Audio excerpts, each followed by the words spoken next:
Shalom, kekasih-kekasih Tuhan. Pagi hari ini kembali kita membaca dan merenungkan firman-Nya dengan judul Tuhan Menguji Hati. Sabtu edisi Kitab Amsal bersama saya Fani Paendong. Amsal 17 ayat 1 sampai 28. Lebih baik sekerat roti yang kering disertai dengan ketentraman daripada makanan daging serumah disertai dengan perbantahan. Budak yang berakal budi akan berkuasa atas anak yang membuat malu, dan akan mendapat bagian warisan bersama-sama dengan saudara-saudara anak itu. Kui adalah untuk melebur perak, dan perapian untuk melebur emas. Tetapi Tuhanlah yang menguji hati. Orang yang berbuat jahat memperhatikan bibir jahat. Seorang pendusta memberi telinga kepada lidah yang mencelakakan. Siapa mengolok-olok orang miskin, menghina penciptanya. Siapa gembira karena suatu kecelakaan, tidak akan luput dari hukuman. Mahkota orang-orang tua adalah anak cucu, dan kehormatan anak-anak ialah nenek moyang mereka. Orang bebal tidak layak mengucapkan kata-kata yang bagus, apalagi orang mulia mengucapkan kata-kata dusta. Hadiah suapan adalah seperti mestika di mata yang memberinya. Kemana juga ia memalingkan muka, ia beruntung. Siapa menutupi pelanggaran, mengejar kasih. Tetapi siapa membangkit-bangkit perkara, menceraikan sahabat yang karib.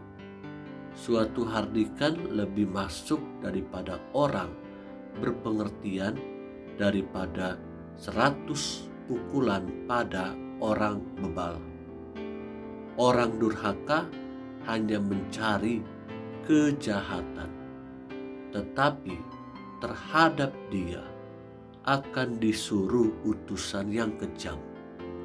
Lebih baik berjumpa dengan beruang betina yang kehilangan anak daripada dengan orang bebal dengan kebodohannya.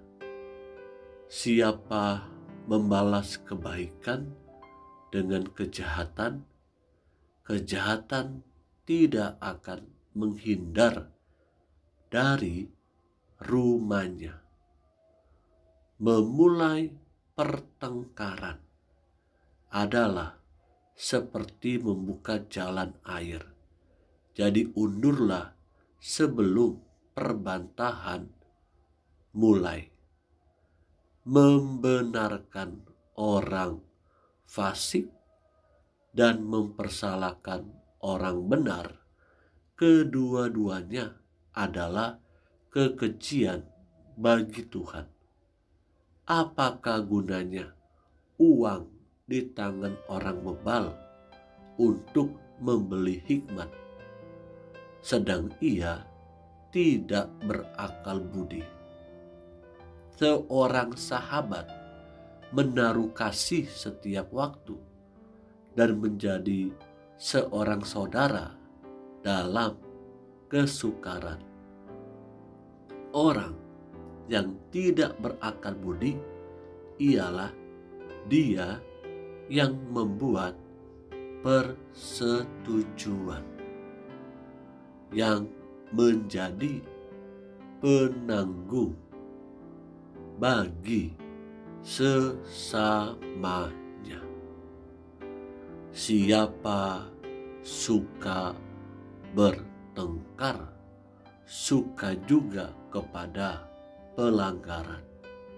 Siapa memewahkan pintunya, mencari kehancuran. Orang yang serong hatinya tidak akan mendapat bahagia. Orang yang memutar-mutar lidahnya akan jatuh ke dalam celaka. Siapa mendapat anak yang bebal mendapat duka, dan ayah orang bodoh tidak akan bersuka cita. Hati yang gembira adalah obat yang manjur, tetapi semangat yang patah mengeringkan tulang. Orang fasik menerima hadiah suapan dari pundi-pundi untuk membelokkan jalan hukum. Pandangan orang berpengertian tertuju pada hikmat, tetapi mata orang bebal melayang sampai ke ujung bumi. Anak yang bebal menyakiti hati ayahnya dan memedihkan hati ibunya. Mengenakan denda orang benar adalah salah. Memukul orang mulia pun tidak patut. Orang yang berpengetahuan menahan perkataannya. Orang yang berpengertian berkepala dingin. Juga orang bodoh akan disangka bijak kalau ia berdiam diri, dan disangka berpengertian kalau ia mengatupkan bibirnya. Kekasih-kekasih yang Tuhan Yesus rindukan, kitab Amsal banyak sekali memberikan pengajaran kepada kita, pengetahuan buat kita. Satu hal yang perlu kita ketahui, bahwa Tuhanlah yang menguji hati kita. Apa yang kita pikirkan Tuhan mengetahuinya, terlebih apa yang kita perkatakan. Karena itu kita butuh hikmat daripada Tuhan, butuh penyertaan Tuhan, butuh firman Tuhan yang mengajar dan mendidik kita semakin bijak dan semakin lebih disempurnakan di dalam Tuhan. Haleluya, amin.